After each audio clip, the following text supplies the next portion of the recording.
আসসালামু আলাইকুম, সকল উপর শান্তি বর্ষিত হোক।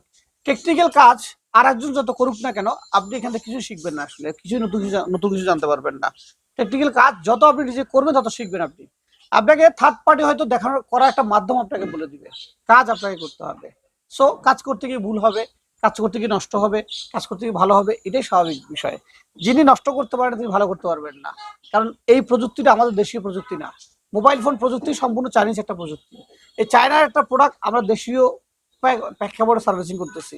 অনেক জিনিসপত্র শর্ট আছে, অনেক মেশিনারি শর্ট আছে, এবং অনেক কাজ করতে পারে জিনিসপত্র আমরা পাই না। আমরা অনেক ক্ষেত্রে অনেক সময় আইসি খুঁজে পাই না, এগুলো থাকবে জীবনের বিষয়। আমাদের জীবনে এমন অনেক শর্টেজ আছে আমাদের, তা নিয়ে আমাদের জীবন চলা। তো আজকে আমাদের এই 72 ব্যাচের সবাইকে নিয়ে আজকে আমরা ডেড ফোন রিপেয়ার করবো। একটা ডেড ফোন যদি আমার কাছে আসে, আমি কোন কোন প্রসিকিউর এটা ফাইন্ড আউট করবো, যে অবস্থা কি, সমস্যা কোথায়। যেহেতু এখানে যারা উপস্থিত আছে তারা প্রত্যেকে অলরেডি 1 মাস ট্রেনিং বেসিকটা করে আসছে, এখন 2 মাসে এসে আইসি লেভেলে আছে। আইসি লেভেলে যখন আসছে তার মধ্যে বেসিক কিছু ধারণা আছে। এই ফোনটা আমরা এদেরকে অলরেডি টেস্টিং গুলো করেছি। এই ফোনটা আমরা কিভাবে টেস্টিং করছি, এটা তুই বলো কিভাবে টেস্টিং করছি। এটা আমরা প্রথমে কি কি চেক করছি, আমরা সহজ ভাষায় আসলে রকেট সার্জি কি লাভ নাই, মিটার নিব, মাপবো, এই করবো, সেগুলো অনেক কিছু করতে হবে আমাদেরকে। দরকার নাই, ডাইরেক্ট পাওয়ার সাপ্লাই লাগাই দিলে আমরা সময়টা আমাদের বেঁচে যাচ্ছে। পাওয়ার সাপ্লাই লাগানোর পর কি আসছে এখানে, অটো আসছে। এটা না, পাওয়ার সাপ্লাই লাগানোর পর এটা অটো আসছে না ক্লিক করার পর আসছে? তো অটো আসলে কি, এটা অটো এলে শর্ট। ওকে, আচ্ছা ধরে নিলাম আমরা অটো আসলে জিনিসটা শর্ট। এখন এই শর্টটা আছে, শর্টটা কোথায় আছে এটা আমরা একটু খুঁজে বের করার চেষ্টা করবো, সে শর্টটা আছে কোথায় আসলে।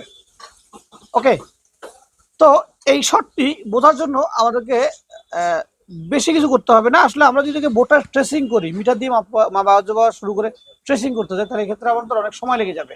তারপর এটাকে আমরা একটা ট্রেসিং করার জন্য আমাদের সবচেয়ে সহজ হচ্ছে বিপিএস কয়েল। কি কয়েল?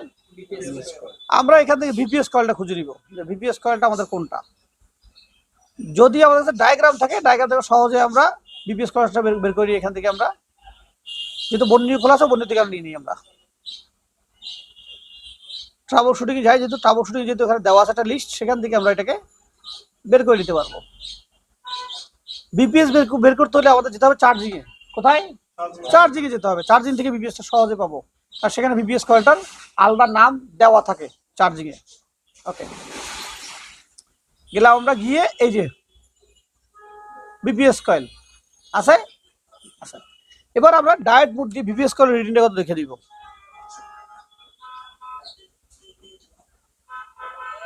কত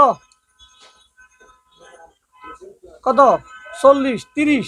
তারপর বিপিএস করে line output short, line short. এবার যত তুমি এখানে মাপামাপি করো কোনো লাভ হবে না। বিপিএস কয়েলটা আমাদের কিন্তু আউট করতে হবে, খুলতে হবে। এই বিপিএস কয়েলটা আমাদের খুলতে হবে, খুলে বিপিএস কয়েলটা খুলে তারা মাপতে হবে। বিপিএস কয়েলটা খুলে মাপলে আমরা কি পাবো, এক মাথায় আমরা লাইন শর্ট পাবো, আর এক মাথায় লাইন শর্ট পাবো না। এক মাথায় কি পাবো, শর্ট পাবো, আর এক মাথায় কি পাবো না, শর্ট। এই মাথায় যেটা, এটা যদি ইনপুট এটা হয়, যেটা আইসির মধ্যে দিকে আসছে, এখানে শর্ট থাকবে না, আউটপুট যদি সেটা শর্ট থাকবে। ওকে, এটাতে খুলে লাভ নেই, খুলবো না আমরা। আচ্ছা, এটুকু কোনোভাবে এটাকে ধরা যায় কিনা একটু দেখি আমরা, কেমন, যে এতটুকু কোনোভাবে শর্টটা ধরা যায় কিনা, বের করা যায় কিনা। কয়েল খুলবো, চেক করবো, অনেক সময় চলে যাবে আমাদের। হ্যাঁ, ওকে, তারপরে একটুকু বের করার জন্য প্রথমে পাওয়ার সাপ্লাই ধরলাম।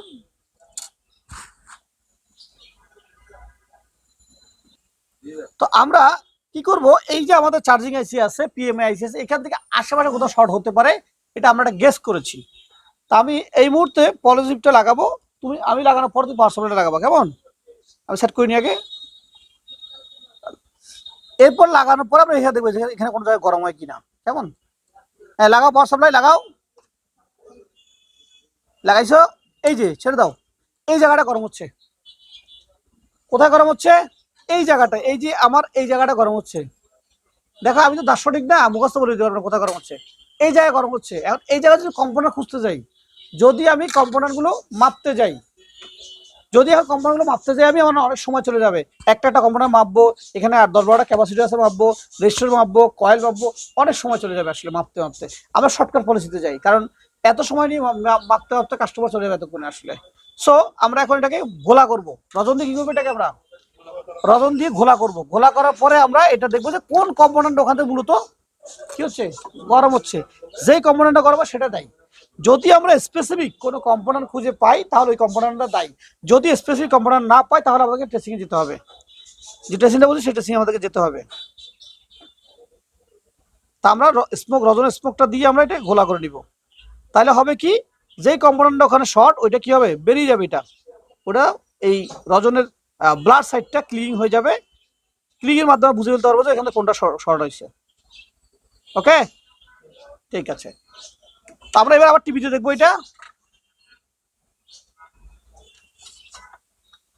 ওকে, হয়েছে গোলা এটা। এবার আমি বলার পরে তুমি এটা লাগাবা, পার্সলে লাগাবা এটা বলার পরে। হ্যাঁ, এখন না, আমি বলবো তোমাকে। ওকে, আমি সেট করে দিলাম, আমি বলবো তোমাকে। লাগাও পাওয়ার সাপ্লাই। কোনটা গরম হয়েছে, কোনটা গরম হয়েছে, কোনো একটা। এই যে এটা, এটা এত দ্রুত গরম হয় নাই কেন? এত দ্রুত গরম না হয়ে হালকা করে গলছে কি জন্য জানো তোমরা? কারণ এটা ফুল শর্ট নাই। কি নাই? ফুল শর্ট মানে হচ্ছে আমার পাওয়ার সাপ্লাই পুরো এম্পিয়ার নিয়ে নিবে। আর পাওয়ার সাপ্লাই 5 এম্পিয়ার যেটা আছে, 5 এম্পিয়ার পুরোটা নেওয়া শুরু করবে। তখন কি হবে? ফুল শর্ট। এটা নিয়েছে মাত্র 100-150, যার 1-1.5 এম্পিয়ার নিছে, যার কারণে ফুল শর্টটা, কিন্তু কম্পোনেন্টটা দোষী। তা আমরা এই দোষী লোককে নিয়ে কাজ করব না। দোষী অলওয়েজ দোষী। যেহেতু কম্পোনেন্টটা দোষী, তাকে আমরা রিমুভ করবো এখান থেকে। আর একটা কম্পোনেন্ট লাগাবো কি লাগাবো না সেটা পরে আসতেছে, আগে আমরা এটাকে রিমুভ করবো। এটাকে আমরা কি করবো? রিমুভ করবো এখান থেকে আগে। ওকে, যে কম্পোনেন্ট আমাদের বলেছে সেটাকে আমরা রিমুভে যাবো। খেয়াল রাখবো এই কম্পোনেন্টগুলো রিমুভ করতে গিয়ে যাতে কোনো কি না হয়, বোর্ডের পিন উঠে না যায়, সেদিকে খেয়াল রাখবা। ওকে, দেখছো আমি রিমুভ করছি, কিন্তু বোর্ডের কি পিন কি হয় না, নষ্ট হয়েছে? নষ্ট হয়নি, এটা তোমার ক্রেডিট। কোনো কাজ করতে গিয়ে জিনিস নষ্ট করে ফেলা যাবে না। ওকে, এবার এই যে কম্পোনেন্টটা তুললাম, এই কম্পোনেন্টটা মাপবো আমরা, এটা শর্ট আছে কিনা। কি করবো? কম্পোনেন্টটা টেস্টিং করে দেখবো যে কম্পোনেন্টটা আসলে শর্ট আছে কিনা। মিটারকে দিব বাসদার মুডে, মানে কন্টিনিউটি মুডে দিয়ে রাখবো। কন্টিনিউটি মুডে যদি বিপ হয় তাহলে বুঝবো এই কম্পোনেন্টটা শর্ট। বাচ্চে, তার মানে কি কম্পোনেন্টটাই শর্ট। ওকে, এবার আমরা চলে যাবো ডায়েট মুডে। ডায়েট মুডে গিয়ে আমরা মাপবো যে সেখানে লাইন যে দুটো খুললাম আমরা, যেখানে খুলছি এই ক্যাপটা, সেখানে কোন লাইনে কিরকম রিডিং আছে। প্রথম উপরে কি দেখাচ্ছে? এটা রিডিং এখানে আপ এন্ড ডাউন করছে, মানে শর্ট। এক অপোজিট মাথায় কত? 270 বা 400, 350 মানে উপর উঠতো সেটা, তাই না? তার মানে আপাতত সম্ভব এখান থেকে শর্টটা চলে গেছে। আর যদি আমরা এটা দেখি, বোর্ডের দিকে দেখি, এখানে আমরা যদি আমরা বিট ম্যাপে দেখি তাহলে কি বলে, এই যে ক্যাপটা, ওকে, এটা একমাত্র গ্রাউন্ড। যেহেতু ক্যাপটা শর্ট হয়ে গেছিল, সেহেতু পুরো গ্রাউন্ড এখান থেকে শর্ট হয়ে গিয়েছে এখান থেকে। ওকে, তাহলে আমরা পাওয়ার সাপ্লাই আবার লাগাবো, লাগাই দেখবো আমাদের শর্টটা গিয়েছে কিনা।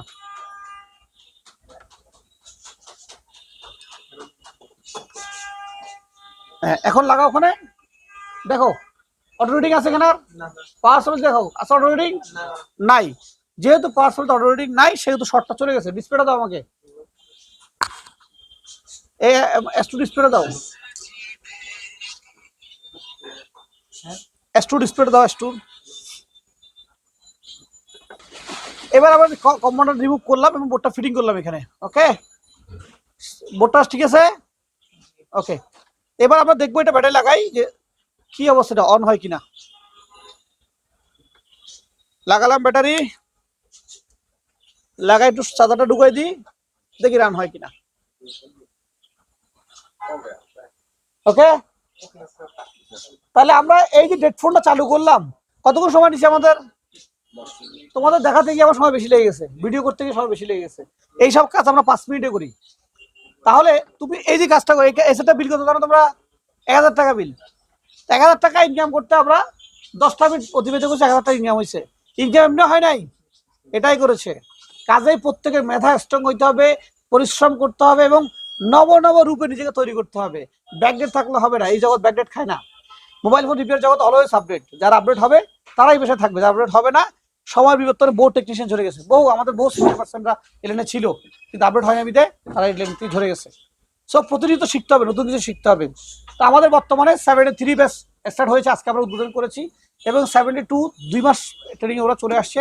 প্রথম দিন থেকে কঠিন রুলস করা হয়েছে যে প্রত্যেকেই সেই রুলস মানতে হবে। সবাই মানবে তো রুলস, নাকি? গুড, আশা করছি সকলে রুলস মানবে এবং এই 72 থেকে ভালো কিছু হবে। আর না হলে অসুবিধা নেই, উত্তম মাধ্যম দেওয়ার সিস্টেম আমাদের জানা আছে। সবাই ভালো থাকবেন, সুস্থ থাকবেন। অবশ্যই এসে বিশ্বাস মোবাইল ট্রেনিং ইনস্টিটিউট একবার ভিজিট করবেন। আসসালামু আলাইকুম।